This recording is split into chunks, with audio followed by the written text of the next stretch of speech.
Tenemos un problema de economía política que hace que hay una parte de la población que todavía no tiene todos los derechos que debería tener, a pesar de todos los esfuerzos y todas las buenas intenciones que hubo. Con lo cual tenemos un problema, un interrogante sobre la forma en la cual está organizado nuestro capitalismo. Y un segundo problema que tiene que ver sobre cómo pensamos la articulación entre movimiento obrero organizado y sectores populares. ¿Por qué es tan importante pensar la economía popular? Porque imagínense, en Argentina todavía el 35% de la población, más o menos, depende de cómo se mide, está en el sector informal, del cual uno puede evaluar que hay un 10% que es formalizable, pero que hay un 25% que está por fuera de un posible proceso de reindustrialización. Y esa economía es una economía que ustedes conocen, que tiene que ver con lo que puede tener que ver con el mundo cartonero, que puede tener que ver con actividades comerciales de venta en la calle, que puede tener que ver con distintos tipos de actividades localizadas, etcétera, etcétera. Pero que sin embargo todavía no logra entrar dentro de la relación salarial, lo que llamamos anteriormente la relación salarial, es decir, una relación en la cual hay protección social, hay derechos, etcétera, etcétera. ¿Y cuáles son los problemas? ¿Por qué es difícil pensar ese sector para la economía y para la política? Porque hasta ahora gran parte de las categorías que hemos usado, o sea, las ideas que hemos utilizado para pensar esos universos, han sido ideas como marginalidad, pobreza, exclusión, que son ideas que no crean una relación, ¿no? ¿Quién es el empobrecedor del pobre? ¿Quién es el excluidor del excluido? ¿Quién es el marginalizador del marginado? ¿Por qué digo eso? Porque es mucho más difícil saber con quién uno se está peleando. Con lo cual, cuando hablamos de sectores populares hoy en día, ¿de qué estamos hablando? Estamos hablando de un mundo proletarizado, estamos hablando de exproletarios, de postproletarios, estamos hablando de un sector que nunca va a ser proletarizado, es decir, que nunca va a estar en la revolución industrial. ¿De qué estamos hablando? Y eso, tenemos una serie de problemas que son problemas que llamaríamos problemas cognitivos, es decir, problemas de identificación de una categoría que nos permite decir, eso es el tipo de relación que hay. Y la lógica del neodesarrollismo es una lógica de ampliación que dice, vamos a ampliar la industria, y al ampliar la industria, los que están por fuera de la industria van a estar adentro de la industria. Eso es una lógica de inclusión a través de la industrialización.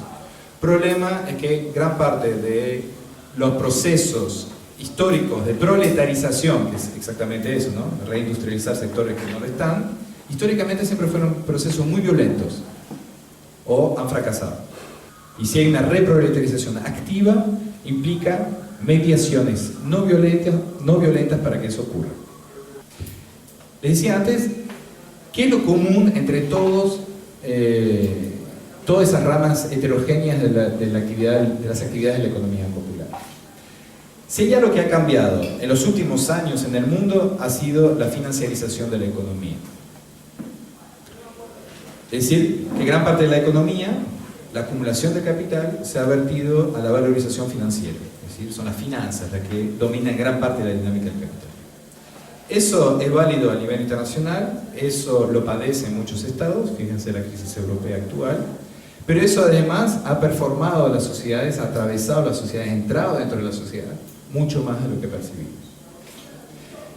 Y justamente, si hay algo que se ha transformado en los sectores populares, es que hoy en día están profundamente financiarizados.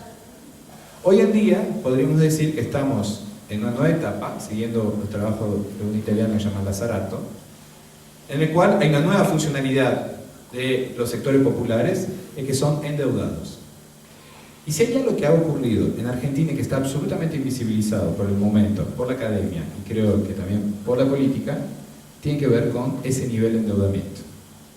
Con que los sectores populares tienen una nueva funcionalidad, es que están financiarizados, que están endeudados y que por lo tanto ya no son ni masa marginal solamente, ni ejército de reserva, sino que son un gran grupo de endeudados que contribuyen a la acumulación de capital. ¿Qué es un derecho? Un derecho es algo que constituye una deuda que se puede reclamar porque esta deuda está fundada sustancialmente. Históricamente, los trabajadores tenían derechos, eso es algo que se ha olvidado, por una una conceptualización que consistía en decir los trabajadores tienen derecho porque están explotados. ¿Y por qué tienen derecho? Porque el pago del salario no compensa la explotación. ¿Sí? Si cada vez que trabajan, que los explotan, hay algo que el salario no compensa, es que perdieron un día de vida, básicamente. Para decirlo rápidamente, así lo decía Marcel Mauss en los años 30. O sea que el salario no compensa la explotación. Por eso, como no compensa la explotación, es que hay derechos. Hay derechos, hay sistemas de protección social y hay una deuda de la sociedad hacia el trabajador que es permanente. Eso es la base de la idea de la socialdemocracia. Hoy en día esos derechos, ¿sobre qué se fundan? ¿Cuál es la deuda que hay hacia los sectores populares? Porque la deuda hacia los trabajadores la puede seguir recomponiendo a través de la lógica de la explotación, que sigue existiendo. Pero ¿cuál es la deuda hacia una economía popular que no está proletarizada? Hacia un sector popular que no está proletarizado. ¿Cómo se funda en derecho esa deuda? ¿Qué le debe la sociedad? Y eso implica repensar políticamente el sentido mismo del derecho, bajo varias modalidades posibles.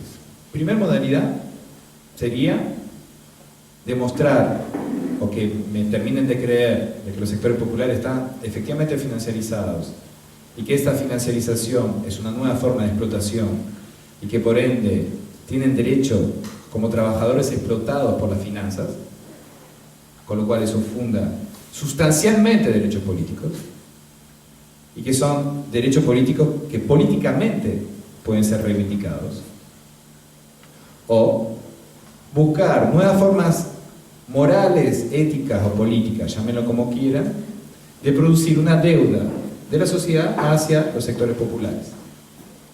Eso es gran parte de la actividad política.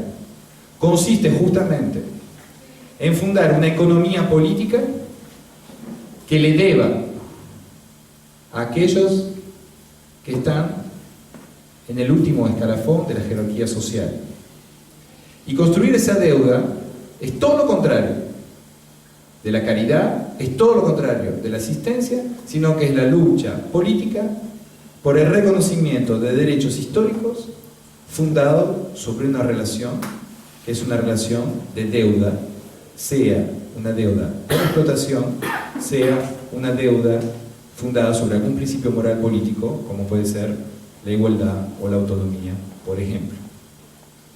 Entonces, en ese punto, me parece que el gran desafío a lo cual nos confrontamos hoy en día, y al cual quisiera provocarlos para que discutamos, es cómo pensamos la financiarización de los sectores populares, qué categorías conceptuales y políticas pensamos para construir la conflictividad política, y qué tipo de dinámica histórica los movimientos políticos, los movimientos sociales piensan para generarle dinámica a la sociedad desde la conflictividad organizada.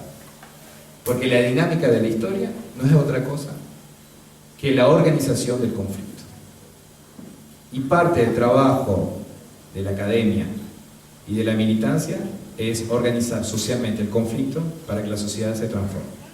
Estos creo que son los grandes desafíos de hoy en día y estoy dispuesto a discutirlo con ustedes. Muchas gracias.